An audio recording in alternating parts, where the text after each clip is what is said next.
আসসালামু আলাইকুম। এটিএন বাংলা সংবাদে সবাইকে স্বাগত জানাচ্ছি আসিফুর রহমান সাগর। শুরুতেই বিআরবি কেবলস সংবাদ শিরোনাম। মরক্কোকে 2-0 গোলে হারিয়ে প্রথম দল হিসেবে বিশ্বকাপের সেমিফাইনালে দুইবারের চ্যাম্পিয়ন ফ্রান্স।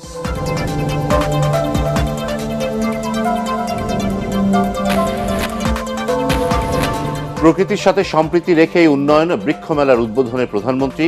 পরিবেশ বান্ধব ও টেকসই দেশ গড়তে সচেতন হওয়ার আহ্বান। সংবিধানে ফিরছে তত্ত্বাবধায়ক সরকার ও গণভোট। হাইকোর্টের রায় আপিল বিভাগে বহাল। তত্ত্বাবধায়ক সরকারের অধীনে আগামী জাতীয় নির্বাচন আইনমন্ত্রী। শুনছিলেন বিআরবি কেবলস সংবাদ শিরোনাম। এবার বিস্তারিত। শুরু থেকে শেষ পর্যন্ত আধিপত্য ধরে রেখে বিশ্বকাপের সেমিফাইনালে উঠে গেল দুইবারের চ্যাম্পিয়ন ফ্রান্স। বোস্টন স্টেডিয়ামে মরক্কোর রূপকথার দৌড় থামিয়ে লা ব্লুরা 2-0 গোলের জয়ে টানা তৃতীয়বার বিশ্বমঞ্চে নিশ্চিত করল শেষ চার। এই পরাজয়ে স্বপ্ন ভঙ্গ হল মরক্কোর। গত আসরের সেমিফাইনালে পরাজয়ের প্রতিশোধ নেওয়া হলো না তাদের। আরো জানাচ্ছেন পরাগ আরমান। শেষ বাঁশি বাজার সঙ্গে সঙ্গেই আনন্দ সুর উঠল বোস্টন স্টেডিয়ামের গ্যালারিতে। লাল নীল সাদা পতাকায় ছেয়ে গেল চারপাশ, আর ফ্রান্সের ফুটবলারদের চোখে মুখে বিনা চ্যালেঞ্জ জয়ের আনন্দ। অন্যদিকে হতাশাজনক পারফরমেন্সে শেষ 8 থেকে বিদায় দক্ষিণ আফ্রিকার একমাত্র প্রতিনিধি হয়ে টিকে থাকা মরক্কোর। শুরুতেই মরক্কোর উপর হানা দেয় ফ্রান্স, তবে এমবাপ্পে উপমেকানোর আক্রমণ সাফল্য পায়নি গোলকিপার ইয়াসিন বনুর দৃঢ়তায়। মরক্কোর রক্ষণ দুর্বলতায় যখন ইচ্ছে তখনই লা ব্লুরা ডি বক্সে বল নিয়ে ঢুকে পড়ে, কিন্তু গোলের অপেক্ষায় থাকতে হয় 25 মিনিটে পেনাল্টি পাওয়ার আগ পর্যন্ত। তবে কিলিয়ান এমবাপ্পের নিয়ে স্পট কিক থেকে দলকে বাঁচান ইয়াসিন বনু। এই নিয়ে দুই বিশ্বকাপে মোট 4টি পেনাল্টি ঠেকালেন বনু। ইনজুরি টাইমের দ্বিতীয় মিনিটে লুকাস দিনিয়েরের শট অদ্ভুত এক বাঁক নিয়ে ক্রসপিসে লেগে ফেরে। তাতে গোলশূন্যভাবে শেষ হয় খেলার প্রথমার্ধ। এই অর্ধে 13 বার শট নিয়ে বল মরক্কোর জালে জড়াতে পারেননি দুইবারের বিশ্ব চ্যাম্পিয়ন ফ্রান্স। তারকারা জ্বলে উঠলে আলো আসবেই, ভালো জানা কোচ দিদিয়ার দেশামের। দ্বিতীয়ার্ধে জ্বলে ওঠেন তারকারা। পেনাল্টি মিস করা এমবাপ্পে ম্যাজিক দেখান। লিড নিয়ে স্বস্তি নামে ফ্রান্স শিবিরে। এতে চলতি বিশ্বকাপে সর্বোচ্চ 8 গোল করা লিওনেল মেসিকে ছুঁয়ে ফেলেন ফ্রেঞ্চ ফরওয়ার্ড। নিজের মতো নীরবে নিবৃত্তেই খেলছিলেন দেমবেলে। এমবাপ্পের কাছ থেকে বল পেয়ে 66 মিনিটে আচমকা শটে তিনি ব্যবধান দ্বিগুণ করেন। 2 গোলে এগিয়ে থাকার সুবিধায় এমবাপ্পেকে বিশ্রাম দিতে ফিলিপ মাতেতাকে মাঠে নামান কোচ। পরে গোল শোধের চেষ্টায় ফ্রান্সের সীমানায় হানা দিলেও রক্ষণে চির ধরাতে পারেনি মরক্কো। বদলা নেয়ার ম্যাচে আঁচড়ও কাটতে পারল না অ্যাটলাস লায়নরা। আর এই জয়ে টানা তৃতীয় বিশ্বকাপের সেমিফাইনালে ফ্রান্স। আবারও বিশ্বকাপ শিরোপা জিততে আর মাত্র 2 ম্যাচ দূরে দাঁড়িয়ে এমবাপ্পে দেমবেলেরা। পরাগ আরমান, এটিএন বাংলা। প্রধানমন্ত্রী তারেক রহমানের সভাপতিত্বে মন্ত্রিপরিষদের সভা অনুষ্ঠিত হয়েছে। জাতীয় সংসদ সচিবালয়ের মন্ত্রিপরিষদ সভাকক্ষে এই বৈঠক অনুষ্ঠিত হয়। বৈঠকে মন্ত্রিসভা 3টি গুরুত্বপূর্ণ খসড়ার অনুমোদন দিয়েছে। এর মধ্যে রয়েছে বেজা ও পিপিপি কার্যক্রমের একীভূত করে একটি শীর্ষ বিনিয়োগ সমন্বয়কারী সংস্থা গঠন। এছাড়া জাতীয় নবায়নযোগ্য জ্বালানি উন্নয়ন কৌশলপত্র 2026 থেকে 30 অনুমোদন দেওয়া হয়েছে। বৈঠকে আমদানি নীতি আদেশ 2026 থেকে 29 অনুমোদন দেওয়া হয়।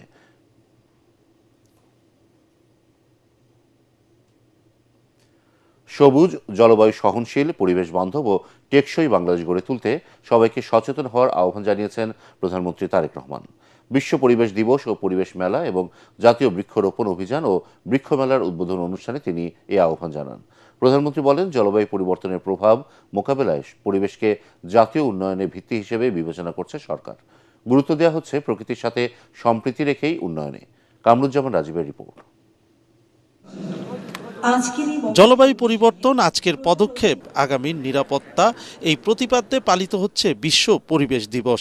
এ উপলক্ষে রাজধানীর চীনমৈত্রী সম্মেলন কেন্দ্রে আয়োজিত পরিবেশ মেলা, বৃক্ষরোপণ অভিযান ও বৃক্ষ মেলার উদ্বোধনী অনুষ্ঠানে যোগ দেন প্রধানমন্ত্রী তারেক রহমান। অনুষ্ঠানের শুরুতেই জলবায়ু পরিবর্তনের প্রভাবে নানা চ্যালেঞ্জ মোকাবেলায় পরিবেশ সংরক্ষণের গুরুত্ব তুলে ধরেন বক্তারা।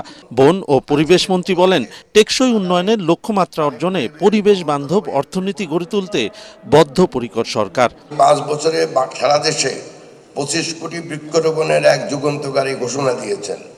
এটি কেবল একটি সংখ্যা নয়, এটি জলবায়ু পরিবর্তনের বিরুদ্ধে আমাদের টিকে থাকার হাতিয়ার। অনুষ্ঠানে 6টি ক্যাটাগরিতে বিভিন্ন ব্যক্তি ও প্রতিষ্ঠানের মধ্যে জাতীয় পরিবেশ পদক প্রদান করেন প্রধানমন্ত্রী তারেক রহমান। পরে প্রধান অতিথির বক্তব্যে তিনি বলেন, বিশ্বে বসবাসের অযোগ্য শহরের তালিকায় ঢাকার অবস্থান তৃতীয়। এ অবস্থার জন্য যেমন মানুষের অসচেতনতা দায়ী, তেমনি সবাই মিলে এ অবস্থার পরিবর্তনও সম্ভব। পরিবেশ সংরক্ষণে সরকারের নানামুখী উদ্যোগ আর পরিকল্পনার কথা তুলে ধরে তারেক রহমান বলেন, পরিবেশ রক্ষায় কঠোর পদক্ষেপ নেবে সরকার। পরিবেশ রক্ষার সাথে বন উজাড়, পাহাড় কাটা, ম্যানগ্রোভ ধ্বংস এবং বন্যপ্রাণী নিধনের বিরুদ্ধেও আমরা চেষ্টা করছি যতটা ম্যাক্সিমাম পসিবল কঠোর অবস্থান নেওয়া যায়। পুরো বিষয়টা যদি আমাদেরকে অ্যাড্রেস করতে আমাদের প্রত্যেকটা মানুষকে একটু একটু করে হলেও অবদান রাখতে হবে। বৃক্ষরোপণের পাশাপাশি বর্তমান সরকার সারা দেশে 20,000 কিলোমিটার নদী ও খাল খনন এবং পুনর্খননের যে কর্মসূচি বাস্তবায়ন শুরু করেছে, জলবায়ু পরিবর্তনের অভিঘাত মোকাবেলার ক্ষেত্রেও কার্যকর ভূমিকা রাখবে। তবে পরিবেশের উন্নয়ন শুধুমাত্র বৃক্ষরোপণ কিংবা খাল খননের উপরেই নির্ভর করে না, বর্জ্য ব্যবস্থাপনাতেই কিন্তু আমূল পরিবর্তন আনার কোনোই বিকল্প নেই। সরকার প্রধান বলেন, ভবিষ্যৎ প্রজন্মের জন্য নিরাপদ দেশ গড়ে তুলতে ইকোসিস্টেম রক্ষা করেই সমৃদ্ধি নিশ্চিত করতে চায় সরকার। উন্নয়ন ও পরিবেশে একে অপরের প্রতিদ্বন্দ্বী হিসেবে না দেখে বরং প্রকৃতির সঙ্গে সম্প্রীতি বজায় রেখে উন্নয়ন এবং সমৃদ্ধি গড়ে উঠুক, এটি বর্তমান সরকারের প্রত্যাশা। ঘূর্ণিঝড়, বন্যা, খরা, তাপপ্রবাহ কিংবা দাবদাহ, নদী ভাঙন, লবণাক্ততা আমাদের কৃষি, স্বাস্থ্য, অর্থনীতি, সর্বোপরি জনজীবনকে প্রতিদিন চ্যালেঞ্জের মুখে আমাদেরকে ফেলে দিচ্ছে। এই বাস্তবতায় বর্তমান সরকার পরিবেশকে কোনো আলাদা খাত হিসাবে নয়, বরং জাতীয় উন্নয়নের অন্যতম ভিত্তি হিসেবে বিবেচনা করছি আমরা। পরে চীন-মৈত্রী সম্মেলন কেন্দ্রের আঙিনায় 2টি গাছের চারা রোপণ করেন প্রধানমন্ত্রী। এরপর পুরাতন বাণিজ্য মেলার মাঠে বৃক্ষ মেলার উদ্বোধন করে মেলার স্টল পরিদর্শন করেন তারেক রহমান। কামরুজ্জামান রাজীব, এটিএন বাংলা, ঢাকা। রাষ্ট্র পরিচালনার নানা কর্মসূচির মধ্যেও ভবিষ্যৎ প্রজন্মের সঙ্গে সময় কাটিয়ে শিক্ষা ও নেতৃত্ব বিকাশে গুরুত্বের বার্তা দিলেন প্রধানমন্ত্রী তারেক রহমান। বৃহস্পতিবার রাতে মন্ত্রিপরিষদের বৈঠক শেষে জাতীয় সংসদ ভবনে কুমিল্লার লালমাই উপজেলার 127 জন শিক্ষার্থী ও 43 জন শিক্ষকের সঙ্গে সাক্ষাৎ করেন তিনি। এ সময় শিক্ষার্থীদের মনোযোগ দিয়ে লেখাপড়া করে সুনাগরিক ও দক্ষ নেতৃত্ব হিসেবে গড়ে ওঠার আহ্বান জানান প্রধানমন্ত্রী। জাতীয় সংসদ সচিবালয়ে শিক্ষা সফর কর্মসূচির আওতায় শিক্ষার্থীরা সংসদ ভবনের বিভিন্ন অংশ পরিদর্শন এবং চলমান বাজেট অধিবেশন সরাসরি উপভোগ করেন। এ সময় ভবিষ্যৎ প্রজন্মকে আদর্শ মানুষ হিসেবে গড়ে তুলতে নিষ্ঠার সঙ্গে শিক্ষকদের দায়িত্ব পালনের আহ্বান জানান প্রধানমন্ত্রী তারেক রহমান।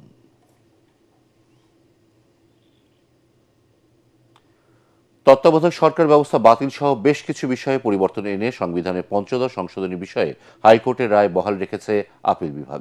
এ বিষয়ে করা 3টি আপিল খারিজ করে দিয়েছেন প্রধান বিচারপতি জুবাইর রহমান চৌধুরী নেতৃত্বাধীন 4 বিচারপতির বেঞ্চ। এর ফলে তত্ত্বাবধায়ক সরকার ব্যবস্থা ও গণভোট ফিরতে আর কোনো আইনি বাধা থাকল না। হাইকোর্টে বাতিল করা 4টি বিষয় ছাড়া জাতির জনক, নারীদের সংরক্ষিত আসন, রাষ্ট্রের মূলনীতি সহ বাকি বিষয় সিদ্ধান্ত নেওয়ার দায়িত্ব জাতীয় সংসদের হাতে ছেড়ে দেওয়া হয়েছে। রিপোর্টে বিস্তারিত জানাচ্ছেন হুমায়ুন চিশতি। হ্যাঁ পক্ষে ভোট পড়েছে 291টি। তত্ত্বাবধায়ক সরকার ব্যবস্থা বাতিল সহ বেশ কিছু বিষয়ে পরিবর্তন এনে 2011 সালে সংবিধানের ৫ম সংশোধনী এনেছিল আওয়ামী লীগ সরকার। ওই সংশোধনীর মাধ্যমে সংবিধানের 54টি ক্ষেত্রে পরিবর্তন আনা হয়। 24-এর গণ আন্দোলনে রাজনৈতিক পট পরিবর্তনের পর আলাদা 2টি রিটের পরিপ্রেক্ষিতে 2024 সালের ডিসেম্বরে ৫ম সংশোধনীর আংশিক অংশ বাতিল করে হাইকোর্ট। তত্ত্বাবধায়ক সরকার ব্যবস্থা ও গণভোট সহ ৫ম সংশোধনীর 5টি অনুচ্ছেদ বাতিল করে বাকি বিধানগুলোর বিষয়ে সিদ্ধান্ত নেওয়ার দায়িত্ব ছেড়ে দেওয়া হয় পরবর্তী জাতীয় সংসদের উপর। পরে রায়ের বিরুদ্ধে 3টি আপিল হয়। আজকে রায়ের মর্মকথা হলো 4টি বিষয়কে অসাংবিধানিক ঘোষণা করা হলো। এছাড়া বাকি যে বিষয়গুলো ছিল এগুলো মহান জাতীয় সংসদের উপর ছেড়ে দেওয়া হয়েছে। সংসদ সকলের সম্মিলিত প্রচেষ্টায় 2/3 মেজরিটিতে বাকিগুলোকে পাশ করবেন, কোনটা রাখবেন আর কোনটা রাখবেন না।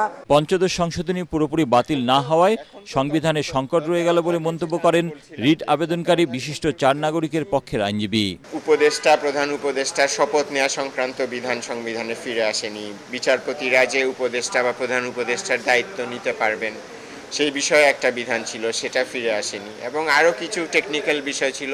পঞ্চদশ সংশোধনী দিয়ে বিধান করা হয় যে সংসদ ভেঙে যাওয়ার 90 দিন আগেই নির্বাচন করতে হবে। তো সেই বিধান যদি বহাল থাকে তাহলে তো তত্ত্বাবধায়ক সরকার গঠন করা সম্ভব হয় না। আশা করি সংসদ জনস্বার্থে আমাদের নির্বাচনী ব্যবস্থা যেন আবারও সংকটে না পড়ে, যাতে আমাদের ভোটাধিকার নিশ্চিত থাকে, সে ব্যাপারে তারা সঠিক সিদ্ধান্ত নেবে। রায়ের পর অ্যাটর্নি জেনারেল বলেন, আপিলগুলো খারিজ করায় ফিরে এলো নির্দলীয় তত্ত্বাবধায়ক সরকার ব্যবস্থা। আদালতের রায় তো চূড়ান্ত। আদালতের রায়ে কিন্তু শুধুমাত্র তত্ত্বাবধায়ক সরকার ব্যবস্থা বাতিল করে আনা সংশোধনী, সেটা বাতিলই করে নাই, হাইকোর্টের রায়ের মধ্যে সেটা কিন্তু রেস্টোরও করা আছে। এছাড়া ভিন্ন একটা মামলায় আপনারা জানেন যে তত্ত্বাবধায়ক সরকার ব্যবস্থার ওই পার্টটুকু কিন্তু আপিল বিভাগে সেটেল হয়ে গেছে। তাহলে তো আসলে ওনাদের বক্তব্য স্বয়ংক্রিয়ভাবে এটা পার্লামেন্টে আসার কথা। তবে নির্দলীয় তত্ত্বাবধায়ক সরকার ব্যবস্থা পুনঃপ্রবর্তন হওয়ার পরে সংসদ যদি মনে করে আগে যে কাঠামোতে নির্দলীয় তত্ত্বাবধায়ক সরকার ব্যবস্থা বহাল ছিল, সেটি হয়তো এখন পরিবর্তিত পরিস্থিতিতে আরও রিডিফাইন করবেন, তাহলে সেই ক্ষমতা তো পার্লামেন্টের আছেই। এই রায়ের মাধ্যমে অবসান ঘটল সংবিধানের পঞ্চদশ সংশোধনীর আইনি জটিলতা। তবে রায়ের পর্যবেক্ষণে কি আছে তা জানতে সব পক্ষকে অপেক্ষা করতে হবে পূর্ণাঙ্গ রায় প্রকাশ হওয়া পর্যন্ত। হুমায়ুন চিস্তি, এটিএন বাংলা, ঢাকা। নির্দলীয় সরকারের অধীনে হবে আগামী জাতীয় সংসদ নির্বাচন। সংবিধানের পঞ্চদশ সংশোধনীর বেশ কিছু ধারা বাতিলে হাইকোর্টের রায় বহাল থাকায় এমন সুযোগ সৃষ্টি হয়েছে বলে জানিয়েছিলেন আইনমন্ত্রী। নির্দলীয় সরকারের কাঠামো কেমন হবে আলোচনার মাধ্যমে তা নির্ধারণ করা হবে বলেও জানান তিনি। আপিল বিভাগের রায়ের প্রতিক্রিয়ায় আইনমন্ত্রী আরও জানান, সংবিধান পরিমার্জনে বিশেষ কমিটি করা হবে, পরে সেটি বিল আকারে উত্থাপন করা হবে সংসদে। রিপোর্টে জানাচ্ছেন মাহবুব কবির চপল। তত্ত্বাবধায়ক সরকারের অধীনে 2009 সালে সরকার গঠন করে আওয়ামী লীগ। 2 বছর পর সেই তত্ত্বাবধায়ক সরকার পদ্ধতি বাতিল করে সংবিধান সংশোধন করে। বরাবরই সংবিধান সংশোধন বিল রাত্রি বেলায় পাশ হয়েছে, এবার আমরা দিনের বেলায় প্রকাশ্যে দিনের বেলায় পাশ করেছি। এরপর দলীয় সরকারের অধীনে 3টি নির্বাচন ব্যাপক বিতর্কিত হয়। আওয়ামী লীগের পতনের পর সংবিধানে তাদের করা 54টি পরিবর্তনকে অবৈধ বলে রায় দিয়েছে সর্বোচ্চ আদালত। এর ফলে আগামী সংসদ নির্বাচন নির্দলীয় সরকারের অধীনে করা যাবে বলে জানান আইনমন্ত্রী। ইনশাআল্লাহ এটা আমাদের রাজনৈতিক অঙ্গীকার। আপনারা জানেন তত্ত্বাবধায়ক সরকার এটা বিএনপির আন্দোলনের ফসল।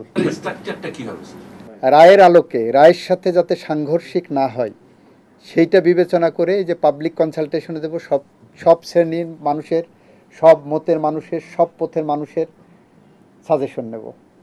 আইনমন্ত্রী জানান, আপিল বিভাগের রায়ের প্রেক্ষিতে জুলাই সনদকে গুরুত্ব দিয়ে সংবিধান পরিমার্জন করা হবে। এরপর সেটি বিল আকারে উত্থাপন করা হবে সংসদে। রায় পাওয়ার পরে আমাদের সংবিধান সংশোধন একটা কমিটি হবে, সেই কমিটির প্রক্রিয়ায় আইনি প্রক্রিয়া যেভাবে আসে সেভাবে আসবে। আমরা 54টা বিষয়কেই অ্যাড্রেস করব। সংবিধান সংশোধনের মাধ্যমে যা যা পদক্ষেপ নেওয়া দরকার আমরা পার্লামেন্টের সামনে প্লেস করব। রায় এবং জুলাই সনদকে সামনে রেখে জন আকাঙ্ক্ষাকে পূরণ করে পাবলিক কনসালটেশনের মধ্য দিয়ে আইন পাস হবে। এসব পরিবর্তনের ফলে আর কেউ ফ্যাসিজম কায়েম করতে পারবে না বলে আশা করেন আইনমন্ত্রী।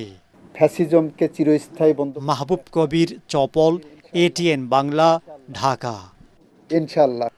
অবিলম্বে সংবিধান সংস্কার পরিষদের অধিবেশন না ডাকলে সরকারকে রাজপথে মোকাবেলার হুঁশিয়ারি দিয়েছেন জামায়াতে ইসলামী সহকারী সেক্রেটারি জেনারেল হামিদুর রহমান আজাদ। অন্যদিকে সরকার জুলাই অভ্যুত্থানের চেতনার ধারে কাছেও নেই মন্তব্য করে আরেকটি বিপ্লবের প্রস্তুতি নেওয়ার তাগিদ দিয়েছেন নাগরিক ঐক্যের সভাপতি মাহমুদুর রহমান মান্না। রাজধানীতে এবি পার্টির আলোচনা সভায় এসব কথা বলেন তারা। জামায়াতের বক্তব্য আওয়ামী লীগকে উস্কে দিচ্ছে বলে এ সময় অভিযোগ করেন বিএনপির ভাইস চেয়ারম্যান আফসাদুজ্জামান রিপন। এবারে জানিয়ে দেব খেলার খবর।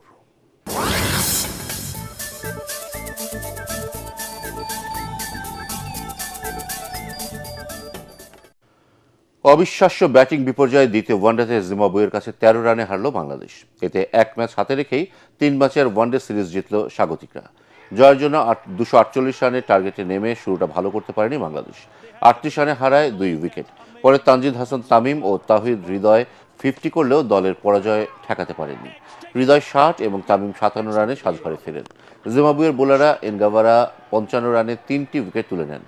এর আগে হারারেতে টসে হেরে ব্যাটিং করে বেন কারানের অপরাজিত 111 রানের দারুণ ইনিংসে 6 উইকেটে 247 রান তোলে জিম্বাবুয়ে। ব্র্যাড ইভান্স 58 রানে অপরাজিত থাকেন। বাংলাদেশের বোলারদের মধ্যে তাসকিন আহমেদ ও মেহেদী হাসান মিরাজ 2টি করে উইকেট তুলে নেন। শেষ করার আগে বিআরবি কেবলসের সংবাদ শিরোনাম আরও একবার। মরক্কোকে 2-0 গোলে হারিয়ে প্রথম দল হিসেবে বিশ্বকাপের সেমিফাইনালে দুইবারের চ্যাম্পিয়ন ফ্রান্স।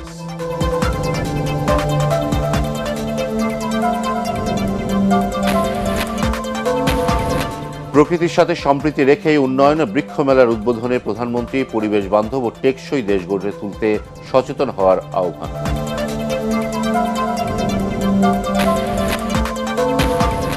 সংবিধানে ফিরছে তত্ত্বাবধায়ক সরকার ও গণভোট, হাইকোর্টের রায় আপিল বিভাগে বহাল।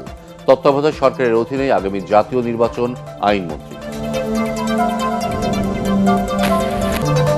পরবর্তী সংবাদ দেখার আমন্ত্রণ জানিয়ে এখনকার মতো শেষ করছে ATN বাংলা সংবাদ। ইউটিউবে দেখতে ব্রাউজ করুন youtube/ATN বাংলা নিউজ।